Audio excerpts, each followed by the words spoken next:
Hi friends, இன்றைக்கி நம்ம கிச்சனில் கேரமல் ரசகுல்லா தான் செய்ய போகிறோம். ஃபெஸ்டிவல் சீசன் ஸ்டார்ட் ஆயிடுச்சு. ஒரே மாதிரி ஸ்வீட் செய்யாமல் இந்த மாதிரி டிஃப்ரெண்ட்டாக ட்ரை பண்ணுங்கள். அதுக்கு 2 லிட்டர் அளவுக்கு பசும்பால் எடுத்திருக்கேன். சூடாகட்டும். சைடில் 100 ml தண்ணியில் 2 டேபிள் ஸ்பூன் அளவுக்கு வினிகர் சேர்த்து கலந்து வச்சுக்கிறேன். பால் ஒரு கொதி வந்ததுக்கப்புறம் ஆஃப் பண்ணிக்கலாம். 2-3 நிமிஷம் ஆறுனதுக்கப்புறம் ரெடி பண்ணி வச்சுருக்க வினிகர் வாட்டரை கொஞ்சம் கொஞ்சமாக சேர்த்து திரைய விட்டுக்கலாம். சப்போஸ் திரையிலனா அடுப்பில் வச்சு மட்டும் திருப்பி சூடு பண்ணிடாதீங்க. திரும்பவும் வினிகர் வாட்டரை ஆட் பண்ணி திரைய வச்சுக்கோங்க. தெரிஞ்ச பாலை ஒரு ஒயிட் மஸ்லின் கிளாத்தில் வச்சு வடிகட்டிக்கிறேன். வினிகர் ஸ்மெல் போகிறதுக்காக 2 தடவை வாஷ் பண்ணி எடுத்துக்கலாம். இப்போ அது மேலே ஒரு வெயிட் வச்சு எக்ஸ்ட்ரா இருக்கிற தண்ணியெல்லாம் ரிமூவ் பண்ணிக்கிறேன்.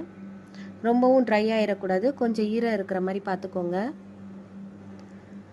அகலமான பிளேட்டில் இந்த பன்னீரை சேர்த்துட்டு நம்மளோட பாம் வச்சு நல்லா அழுத்தம் கொடுத்து மிக்ஸ் பண்ணிக்கலாம். ஒரு மாவு பதத்துக்கு ரெடி பண்ணிக்கணும். அதுலேருந்து நம்மளுக்கு தேவையான சைஸில் பால்ஸாக ரெடி பண்ணிக்கலாம். நான் இன்றைக்கி 2 சைஸில் சேர்த்துக்கிறேன். ஒன்று நார்மல் ரசகுல்லாக்கு, மீதி கேரமல் ரசகுல்லாக்கு. இப்போ கேரமல் செய்கிறதுக்கு ஒரு பேனில் 4 டேபிள் ஸ்பூன் அளவுக்கு சுகர் சேர்த்துக்கிறேன். அதை சிம்மில் வச்சே கேரமல் பண்ணிக்கலாம். ரொம்ப கரிக்கிறாமல் பார்த்துக்கோங்க, கசப்பாயிரும்.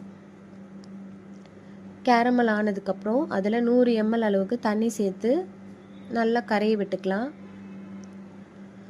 1/2 கப் சர்க்கரை, 2 கப் தண்ணி இதை சேர்த்து நல்லா கொதி வந்ததுக்கப்புறம் ரெடி பண்ணி வச்சுருக்க ரசகுல்லாலாம் சேர்த்துக்கலாம். ஃபுல் ஃப்ளேம்லேயே கொதிக்கட்டும்.